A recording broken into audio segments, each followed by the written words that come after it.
This episode of Trips to the Store has been brought to you with the help of viewers like you.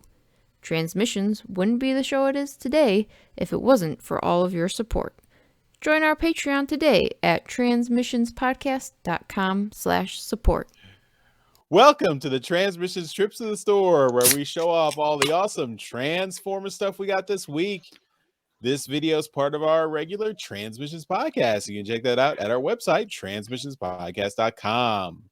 We do 2 shows every week. Every Wednesday is Transmissions, the show all about Transformers toys and merchandise. And of course, Trips to the Store is part of that. Then every Friday is Transmissions Alt Mode, which is all about Transformers, comics, and media. And this week we are reviewing Transformers King Grimlock number 3. So look forward to that coming very soon in just a couple days.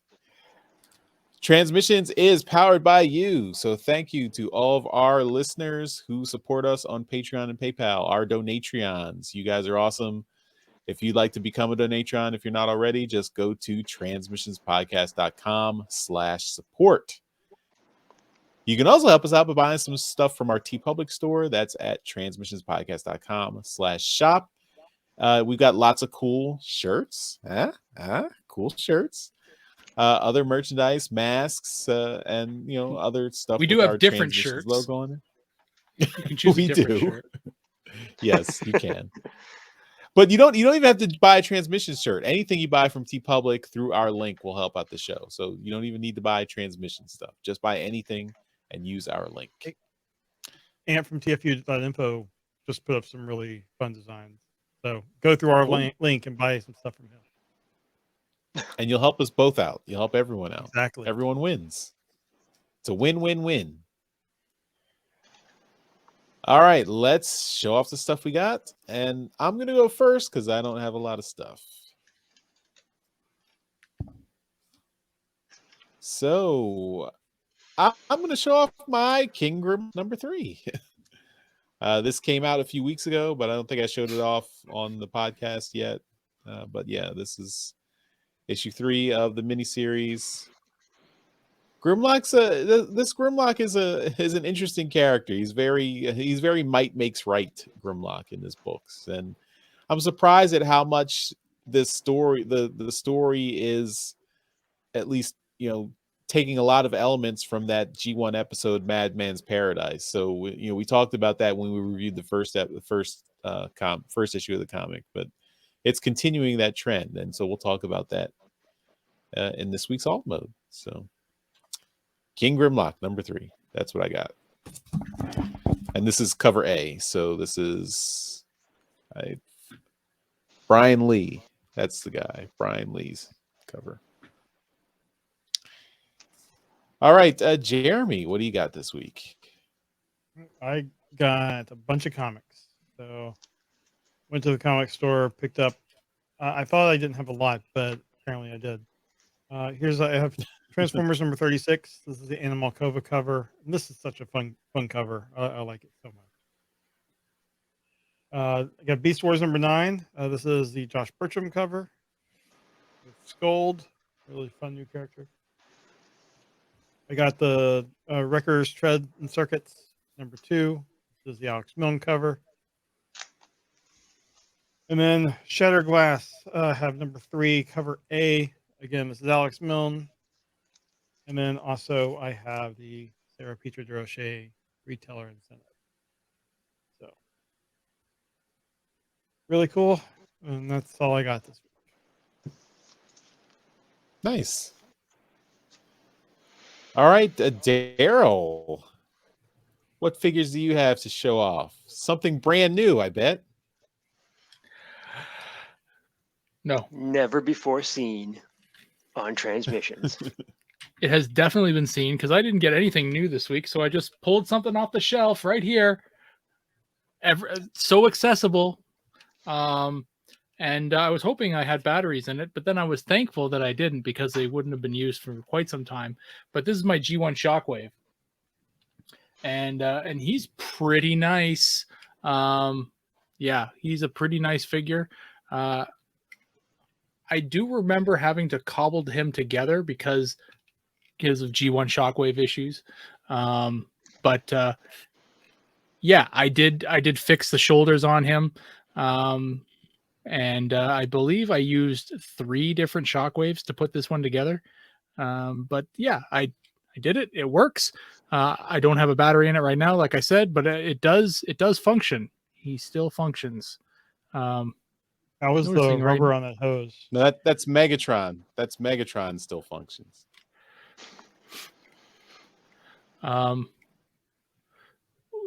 You pathetic fools, there's no escape. Is that right? No. The rubber on the hose is good. We're under attack. Scramble. Hey, I got it. Okay. So Did you yeah, get the barrel for him as well? Oh, of course. Yeah. It's in a bag of parts. So yeah, he's good. There's some, I guess, I don't know, you could call it cracking, I guess, on the hose. It's you know, it's dry. It's 40 years old, so it's pretty dry. But yeah, other than that, everything on him works. He's great. I try not to transform him if I can help it because of the shoulder issue. And even though he's been repaired, I'm still kind of worried about stuff. So if you have a G1 shockwave, you know what I'm talking about. The shoulders can just kind of and explode. So yeah, G1 shockwave, a really great fucking figure if you can find one.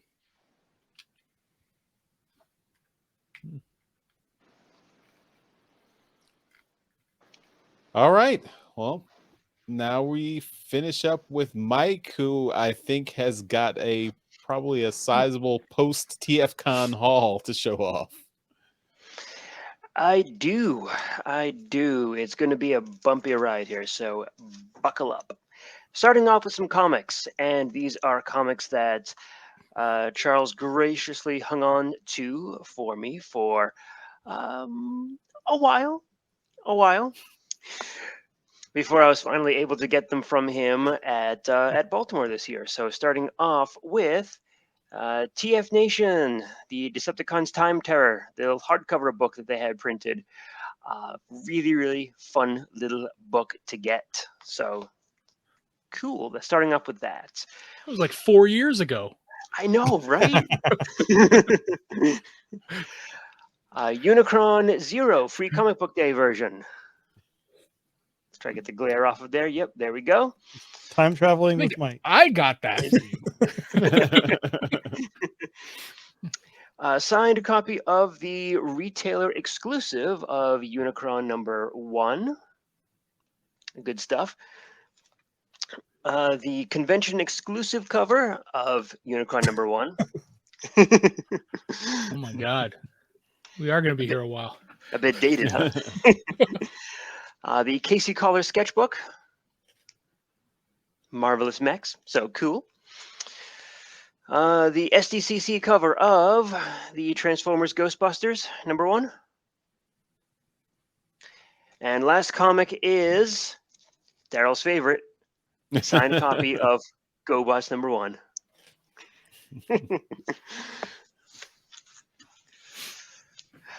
What do you think? Should I call it a day now? It's just the beginning. Okay, so a couple things I got for my birthday before we went to TFcon. I got this little Soundwave like mini mates figure thing. It's like a solid plastic body, but it's got like little like cardboard push-ins for the arms and legs. It's an interesting little figure. Kind of strange, but you know what? That's kind of cool. It's actually got like 2 like different faces, and you could just pull the face out and then put a different face in. So that was neat. Interesting. Yeah. Continuing the trend for Soundwave, I got the red Soundwave, or the RED Soundwave, I should say, because he's not actually red, he's blue. With the little mini laser beak in there. So yeah, Honestly, I wasn't thinking of picking up any of the red figures, but I really do like this guy. Superposable. Both his elbows and his knees are like double articulated, so you can actually get some pretty crazy poses in there with him. So yeah, overall, really good solid figure. Ankle tilts and everything. So yeah, just a good time. So that is Soundwave. Now moving into TFcon, I was finally able to find an ape face from Titan's Return. Titan's Return? No, Siege. Mhm. Siege. Finally got myself a Siege ape face. I had found Snapdragon a while ago, and now I got the pair completed. Good, solid figure. From Charles, Titan's Return Overload. Overlord, not Overload. Jesus. Or Power of the Primes. I forget which one. Big, beefy figure. Very fun figure. Titans Return. Was it Titan's Return? Excellent. Mhm. Well, you would know. You had it for a couple of years, so. Ugh, yeah. Now Charles has lots more room for figures. Now, I'm not going to show off everything that I got in the past month or two, just because it'd be here forever. But I will end with this figure. I finally found myself a Netflix Soundwave. Yeah, Cool. he's beautiful. Decent deal too. I think it was like $70 or something like that. I mean, you know, reasonable for this figure. Still unreasonable, completely overpriced, but for this figure Yeah. certainly. Until you see someone found one at Ross for $10. God, I am so scared on that. Well, what was it? I just saw a while ago that the Netflix Bumblebee was being reissued or something. It's like, oh, that does not feel good at all. In addition to the Soundwave, I did finally open the Siege or the Earthrise little like multi-pack or the 4-pack that was exclusive on Hasbro Pulse of the cassettes with Rumble or Frenzy, whatever the hell it is. I don't know which one it was. The blue one. And the Scar and Knock and Wing Thing. So got those ones. And Wing Thing. It's a fun little figure. It is. It is. I need to find the last 2-pack, the red one and Ratbat. I think Frenzy and Ratbat, or Rumble and Ratbat, whichever one it was. The 2-pack that came out. Those are the last 2 I'm missing, and then once I pick up Blaster, we'll get whichever ones come out for him. There's a couple. I said a couple of things that I did pick up, but I will hold off showing those for now because those are like the really expensive ones, and I think I'll just in case I don't get anything big in the next month or two. You know, you gotta parse it out here. You can't just blow your load all at once. That's what she said. But yeah, so TFcon was a great time. I'm very glad that I was able to find the Netflix Soundwave. That was like one of the figures that I really wanted to get off of my my list. So yeah, super glad I found him, and yeah, I was able to open up all of the 4-pack I got too. So excellent. Yeah, I remember that parts party evening, and you picked that up, and then the next time we saw that Netflix Soundwave, they were selling it for what, like $150 or something like that. So you gotta, Yeah, it's a relative deal. I got a deal on it. It wasn't great, Yeah. but yeah. I mean, the idea of Yeah. paying like $70 for like a Voyager anyway is just it's maddening. But like you said, like the next cheapest from there was like 150 or like 140 or something. Oh man, just You could have just flipped it. yeah. No, I could have, Yeah. but I kind of wanted this figure. I was planning on flipping the Gigawatt I picked up, but that's like $8 now. So It's not even a numbered one. Yeah, who the fuck would want to buy that? Exclusive for $8, or buy a regular one for like 30. But yep, that is Okay, it well, for that me. is it for trips to the store. Again, want to thank everyone for watching, and if you'd like to leave us some feedback for trips to the store or just transmissions in general, go to transmissionspodcast.com/feedback. That's where you can leave us voicemails, emails, contact us on social media, leave a comment right below this video on YouTube if you like. You can do that too. And lots of good ways to get in touch. So again, we are supported all through our Donatreons on Patreon and PayPal. So if you want to hit us up there, help us out there, just go to transmissionspodcast.com/support. That's where you can help us out. And that'll do it for this episode of Trips to the Store. Thanks everyone for watching, and we will see you next time. Bye-bye. Bye. Bye, all. Later.